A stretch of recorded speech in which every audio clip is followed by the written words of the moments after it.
ওকে, hello everyone, আমরা কথা বলতেছিলাম ফেসবুক পিক্সেল নিয়ে। ফেসবুক পিক্সেলের অলরেডি আমাদের 4টা সার্ভার সাইড ট্র্যাকিংয়ের যে প্লেলিস্ট, সেই প্লেলিস্টে কিন্তু অলরেডি আমরা প্রায় 5টা ভিডিও আপলোড করে ফেলছি। লাস্ট ভিডিও ছিল অ্যাড টু কার্ট ইভেন্ট, আপনি কীভাবে সেট আপ করতে পারবেন। যদিও আমাদের এই সার্ভার সাইড ট্র্যাকিংয়ের শিরোনামে প্লেলিস্টটা, তারপরেও কিন্তু আমাদের এখানে ফেসবুক পিক্সেল নিয়ে আমরা কথা বলতেছি, কারণ ফেসবুক পিক্সেলটা ফেসবুক সেট আপ করতে বলে, দেন সাথে কনভার্সন এপিআই বা সার্ভার সাইড ট্র্যাকিংটা সেট আপ করতে বলে, দেন তাদের ভিতরে ডিডুপ্লিকেশন করতে বলে, সেটা অনেক ভালো হয়। ওকে, লাস্টে আমরা অ্যাড টু কার্ট পর্যন্ত কথা বলছিলাম। নেক্সট যদি আমরা কোনো ইভেন্টের দিকে তাকাই, দেখেন আমরা কিন্তু অ্যাড টু কার্ট পর্যন্ত অলরেডি করছি।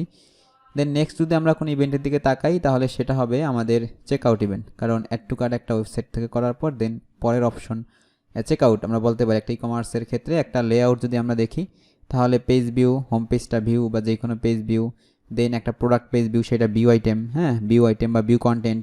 যখন এই ভিউ কন্টেন্ট থেকে একটা ইউজার অ্যাড টু কার্টে ক্লিক করে, তখন সেইটা অ্যাড টু কার্ট হিসেবে কাউন্ট করতে হবে। দেন অ্যাড টু কার্টের পরেই কিন্তু পরের অপশন চেক আউট, দেন হচ্ছে পারচেস ফাইনালি। ওকে, পারচেস আমরা যাব, তার আগে আমরা একটু অ্যাড টু কার্টটা আমরা একটু করব।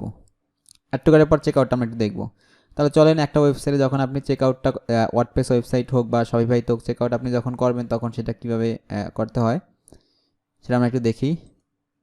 আমাদের প্রথমে কিন্তু আমরা প্রিভিউতে যাব, প্রিভিউতে যাওয়ার পর দেখবো আমরা আসলে চেক আউট যখন আমরা করব একটা ওয়েবসাইটে, তখন এই চেক আউট করার পর আসলে কী ধরনের ডাটা আমাদের ব্যাকএন্ডে আসে, মানে গুগল ট্যাগ ম্যানেজারের প্রিভিউ ভিউতে আসে। এখন ওয়েবসাইট ইউআরএল অলরেডি দেওয়া আছে, আমরা জাস্ট কানেক্টে ক্লিক করলে এটা ওয়েবসাইটের সাথে গুগল ট্যাগ অ্যাসিস্ট্যান্টটা কানেক্ট হয়ে যাবে।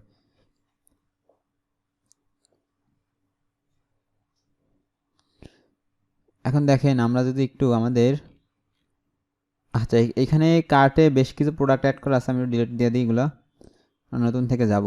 ওকে, এখন দেখেন আমাদের ট্যাগ অ্যাসিস্ট্যান্ট কানেক্টেড অলরেডি আমাদের ওয়েবসাইটের সাথে। এখানে আমাদের অলরেডি আমাদের ফেসবুকের যে পেজ ইভেন্টটা সেটা কিন্তু ফায়ার অলরেডি হয়ে গেছে। তাহলে চলেন আমরা একটু নিচের দিকে যাই। এখানে দেখেন এখন 4টা প্রোডাক্ট আছে, 4টাই এনাফ আমাদের টেস্টের জন্য। আমরা জাস্ট এই প্রোডাক্টে আমরা 86 টাকা মেবি এটার ভ্যালু, আমরা এইটা একটু ধরেন ক্লিক করে আসি। এখন অলরেডি বিউ আইটেম ফায়ার হয়ে গেছে, এটা ফায়ার হওয়ারই কথা, কারণ প্রিভিয়াসলি এটা আমরা সেট আপ করছি অলরেডি। এই যে বিউ আইটেম আমাদের ফায়ার হয়েছে। এখানে একটা ইরোর আছে, এটা হচ্ছে আপনার ইসের ইরোর, কি বলে এটাকে, this pixel is not paired with a catalogue, মানে ক্যাটালগের সাথে কোনো অ্যাড নাই। ঠিক আছে, এটা হচ্ছে ক্যাটালগ রিলেটেড প্রবলেম। এইটা ক্লায়েন্টের ক্যাটালগ থাকলে এইটার এই ধরনের ইরোরটা আসবে না, সুতরাং এটা নিয়ে পেন খেয়াল লাভ নাই। মানে এই পিক্সেলের সাথে আমরা যে পিক্সেল ইউজ করতেছি সেই পিক্সেল ক্যাটালগের সাথে কানেক্টেড নাই, জাস্ট এইটাই ক্যাটালগ। মানে যেটা আপনার হয়েছে ক্যাটালগের রান করার জন্য বা আপনার কালেকশনের রান করার জন্য, বা আপনার কি বলে আর কি, ওই আপনার ক্যাটালগে যেখানে সব প্রোডাক্টগুলো একসাথে থাকবে, সেখান থেকে আপনি জাস্ট ওই ক্যাটালগের থেকেই সব প্রোডাক্টগুলোর জন্য একসাথে অ্যাড রান করতে পারবেন, on kind of Google shopping অ্যাডের মতো। ওকে, ক্লায়েন্টের ক্যাটালগ থাকে অ্যাড করা, দেন সেই ক্যাটালগে তারা অনেক সময় অ্যাড রান করে, সুতরাং ক্যাটালগ থাকবে তাদের, সুতরাং এই ইরোর আপনাদের থাকবে না। আর এটা ওই রকম কোনো মেজর কোনো ইরোর না। ওকে, দেন এখন চলেন আমরা এই প্রোডাক্টটাকে অ্যাড টু কার্ট করি।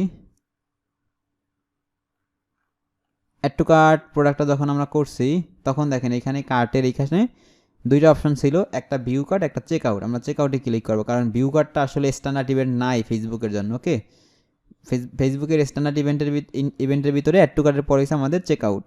চেক আউট আমরা ক্লিক করি, চলেন। চেক আউটে ক্লিক করার পর আশা করি এখানে দেখেন বিগিন চেক আউট নামে একটা ইভেন্ট ব্যাকএন্ডে আসছে। বিগিন চেক আউট নামে একটা ইভেন্ট আছে, যেটা অ্যাড টু কার্ট ক্লিক করলে অ্যাড টু কার্ট আসতো, প্রোডাক্ট পেজে গেলে ভিউ আইটেম আসতো। সেটা এখানে একটা চেক আউট পেজ আসার পরে এখানে বিগিন চেক আউট নামে একটা কাস্টম ইভেন্ট আসছে। সুতরাং আপনারা বুঝতেই পারতেছেন আমাদের ট্রিগার হবে এবার custom event begin check out. তাহলে আমরা চলেন ট্রিগারটা বানায় ফেলি। ট্রিগারটা আগে বানিয়ে নিলেই ভালো হয়, জাস্ট ওই জায়গায় কল করে দিলে হয়ে যায়। ওকে, বিগিন চেক আউট, দেন আপনি নিউ ট্রিগার নেন, কাস্টম ইভেন্ট নেম হবে এটা আপনার বিগিন চেক আউট। এটা অবশ্যই অল কাস্টম ইভেন্ট হবে, কারণ এখানে বিগিন চেক আউট তখনই আসবে যখন একটা ইউজার আপনার চেক আউট পেয়ে যাবে। ওকে, তাহলে এখানে সব কাস্টম ইভেন্টগুলো আমাদের লাগবে, যখনই বিগিন চেক আউট হবে তখনই আমাদের বিগিন আর কি চেক আউট ইভেন্টটা আমাদের বা চেক আউট ট্রিগারটা আমাদের ফায়ার করাইতে হবে। সুতরাং এটা অল ইভেন্টই হবে। আমরা একটা নাম দিতে পারি চেক আউট ট্রিগার। ওকে, এখন চলেন আমরা একটু এই যে বিগিন চেকআউট থেকে আমরা একটু ডাটা লেয়ারে যাবো। এই যে বিগিন চেকআউট আমি অলরেডি সিলেক্ট করছি এই জায়গায়, দেন আমি ডাটা লেয়ারে ক্লিক করব। ডাটা লেয়ারে ক্লিক করার পর দেখেন আগের মতো এই যে আপনাদের ইউজারের যে প্যারামিটারগুলো সেগুলো আসছে। তার মানে আমরা আমাদের যে অ্যাড টু কার্ট, হ্যাঁ অ্যাড টু কার্ট ভিউ আইটেমের যেই ইগুলা ট্যাগগুলো, এটা থেকে আমরা কপি করে আমরা কিন্তু ট্যাগ বানাইতে পারবো।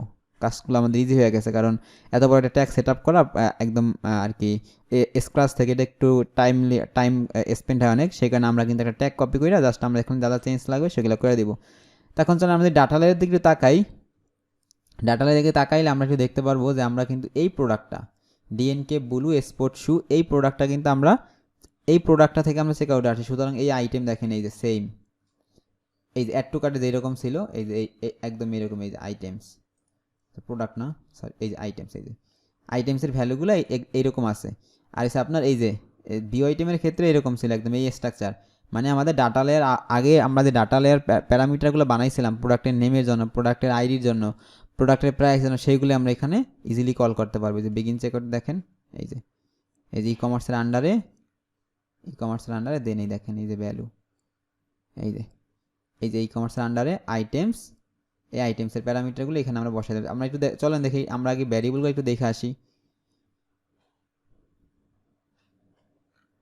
ভ্যারিয়েবলগুলো আমরা যদি দেখি, দেখেন এই যে আইটেমের যে নেমটা, আইটেমের নেমটা কীভাবে সেট আপ করা আছে, e commerce dot items dot zero dot item নেমে দেখেন এইখানে আপনার এই ফর্মেটটি কাজে লাগবে। যে e commerce dot items dot zero dot item name, তার মানে আগের প্রিভিয়াস ট্যাগের জন্য আমরা যেই কী বলে ডায়নামিক ভ্যালু ট্র্যাকিংয়ের জন্য আমরা যেই বিষয়গুলো সেট আপ করছিলাম, ডাটা লেয়ার সেট আপ করছিলাম, সেইগুলো এখানে কল করলে হয়ে যাবে। সুতরাং আমাদের নতুন করে ডাটা লেয়ার ভ্যারিয়েবল বানানো লাগবে না, যেগুলো আমাদের আইটেম, আইডি, প্রাইস এর জন্য লাগছিল ভিউ আইটেম আর অ্যাড টু কার্টের ক্ষেত্রে। তাহলে আমাদের ট্যাগ সেট আপটা আরও ইজি হয়ে গেল। আমি ট্যাগে যাব, দেন আমরা চলেন অ্যাড টু কার্ট ট্যাগটাকে আমরা কপি করে ফেলি। অ্যাড টু কার্ট কপি করলাম আমরা, এই যে এখান থেকে কপি জাস্ট। এখন এটার নামটা চেঞ্জ করে দেন, নামটা চেঞ্জ করে এটা অবশ্যই হবে এফবি। এইটাকে ফেসবুকের ভাষায় ইনিশিয়েট চেকআউট বলে, ঠিক আছে, ইনিশিয়েট চেকআউট বলে। আর গুগল অ্যানালিটিক্স 4-এর ভাষায় বলে আপনার বিগিন চেকআউট। সুতরাং আমরা যেহেতু ফেসবুকের জন্য সেট আপ করতেছি, আমরা ফেসবুকের ভাষায় আমরা ইনিশিয়েট চেকআউটই দিয়ে দিই।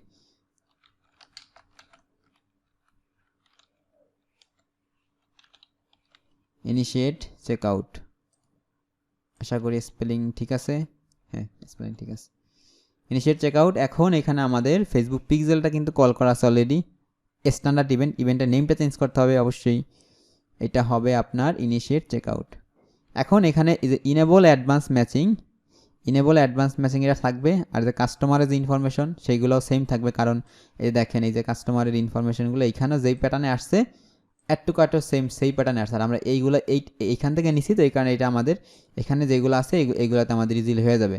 দেন অবজেক্ট প্রপার্টিস আমাদের কী ছিল, এই যে কন্টেন্ট টাইপ, প্রোডাক্ট আর কন্টেন্ট আইডির জন্য আমরা যে আইটেম আইডিটা বানাইছিলাম, এই যে অ্যাড টু কার্টের জন্য যেরকম এই প্যাটার্নটা আসছে, বিগিন চেকআউটের জন্য সেম প্যাটার্নটাই আসে। সুতরাং আমাদের এই জিনিসগুলো আমাদের এখানে রাইখা দিলে হয়ে যেতেছে, আমাদের নতুন করে আর কোনো কিছু আর কি এই অবজেক্ট প্রপার্টিস বানানো লাগবে না আমরা। সুতরাং আমাদের অনেকগুলো টাইম কিন্তু আমরা বেঁচে গেল আর কি, মানে এটা একটা কপি করে আমরা ইজিলি এটা করে ফেলতেছি। দেন এখন এখানে জাস্ট এই যে টিকারটা চেঞ্জ করতে হবে, কারণ যখন এই যে আমরা ইনিশিয়েট চেকআউটটা ইভেন্টটার নাম ইনিশিয়েট চেকআউট আপনি দেন যাই দেন, কিন্তু ট্রিগার যদি আপনি দেন অ্যাড টু কার্ট, তাহলে কিন্তু এই ট্রিগারটা ফায়ার হয়ে ইনিশিয়েট চেকআউট ইভেন্ট যাবে। তার মানে অ্যাড টু কার্ট আপনার ওই যে আপনি যাইতেছেন ইনিশিয়েট চেকআউটে, কিন্তু সেখানে ইনিশিয়েট চেকআউট ফায়ার হইতেছে না, হইতে যখন আপনি অ্যাড টু কার্ট ক্লিক করতেছেন তখন আপনার ইনিশিয়েট চেকআউট ফায়ার হইতেছে, ঠিক আছে। তাহলে তার তো অ্যাকুরেট ডাটা হইলো না। তাহলে আপনি কী করবেন, এখানে জাস্ট টিকারটা চেঞ্জ করে এই যে আমাদের দেখো এই যে এই টিকারটা ফালাই দিবেন, নতুন যে টিকারটা বানাইছিলাম চেকআউটের জন্য সেটা কল করে দেবো, এই যে চেকআউট টিকার। দেখুন কিন্তু আমাদের ট্যাগটা কিন্তু ফাইনালি হয়ে গেছে। আরেকটা বিষয় এখানে ছিল, এই যে মোর সেটিংসে আমাদের যে ইভেন্ট আইডিটা, এটা একটা টিউটোরিয়ালের পরে আপনারা এটার উত্তরটা যখন জানবেন যে আসলে ইভেন্ট আইডি আমরা কেন বসাইতেছি এখানে বারবার, ঠিক আছে। ওকে, আশা করি এটার উত্তর অনেকেই হয়তো জানেন, বা যারা নতুন তারা জানেন না, বা যারা পুরাতন পাপি বা পুরাতন খেলোয়াড় তারা কিন্তু এটা ইভেন্ট আইডি সম্পর্কে জানেন। ওকে, চলেন একটা সেভ দিয়ে দিই এটাকে।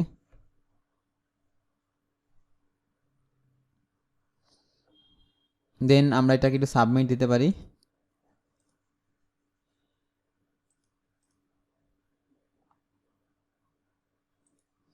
সাবমিট দেওয়ার পরে আমরা যে কাজটা করব সেটা আমরা একটু আর কি ইনকগনিটো ভিউতে যাব। দেন আমরা আমাদের ওয়েবসাইটে ভিজিট করব, কারণ এটা ওইখান থেকে মাত্রই সেট আপ করে আসছি। সুতরাং ওইখানে আপনার একদম লাইভ ডাটা না আসার পসিবিলিটি আছে। সুতরাং আমরা এখান থেকে ইনকগনিটো থেকে এটা টেস্ট করব।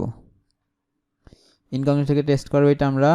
দেন চলেন আমরা একটু একটা প্রোডাক্ট পেজে ঢুকে আগে, ঢোকার পর আমরা একটু অ্যাড টু কার্ট করি। অলরেডি কিন্তু এখানে বিওআইটেম আর অ্যাড টু কার্ট কিন্তু 100% ফায়ার হবে, ঠিক আছে। এখন আমি একটু চেক আউট পেজে যাব, চেক আউট পেজে গেলাম। এখন এই চেক আউট পেজে কেউ আসা মানে ব্যাকএন্ড থেকে বিগিন চেক আউট নামে একটা ইভেন্ট ফায়ার হয়ে গেছে, আর সেটা দিয়ে আমরা একটা ট্রিগার বানাইছি এবং একটা ট্যাগ বানাইছি। সুতরাং এখানে ইনিশিয়েট চেক আউটটা ফায়ার হওয়া উচিত বা ফায়ার হবে আমি আশা করি। ধরেন এই যে আমরা এখন ফেসবুক পিক্সেলের পরে ক্লিক করলাম, দেখেন এই যে ইনিশিয়েট চেক আউট নামে একটা ইভেন্ট আসছে। এই ইভেন্টের ভিতরে প্রোডাক্টের ডাটাটা সব কিছু কিন্তু সুন্দরভাবে আসা পড়ছে। এই যে দেখেন প্রোডাক্টের যত ডাটা আছে সব কিছু কিন্তু একদম ইজিলি সুন্দরভাবে চলে আসছে। যেই প্রোডাক্টটার আমরা আর কি কাজ করতে, যেই প্রোডাক্টটা থেকে আমরা চেক আউট আসছিলাম, যে ডিএনকে গ্রিন স্পোর্ট শু, হ্যাঁ 32 টাকা দাম। ভ্যালু কি ঠিকঠাকভাবে আসছে? হ্যাঁ, ভ্যালু ঠিকঠাকভাবে আসছে। ডিএনকে গ্রিন স্পোর্ট শু প্রোডাক্টের নামটা ঠিকভাবে আসছে। সুতরাং আমরা বলতে পারি আমাদের চেক আউট ইভেন্টটাও add to cart, view item, page ভিউর মতো সাকসেসফুলি কাজ করতেছে বা সঠিকভাবে সেট আপ করা আমাদের হয়েছে। সুতরাং এইটা একদম আপনার দেখে আপনারা এটা প্র্যাকটিস করতে পারেন ডেমো একটা ওয়েবসাইটে। ডেমো ওয়েবসাইট আপনারা ধরেন 400-500-600 টাকা হইলে একটা ডেমো ওয়েবসাইট আপনি কিন্তু বানায় ফেলতে পারেন। ওই ডোমেন হোস্টিং একটা জাস্ট XYZ হোস্টিং কিনা, অথবা আপনি ওই ইউটিউবে সার্চ করতে পারেন যে how to make a free WordPress e commerce website.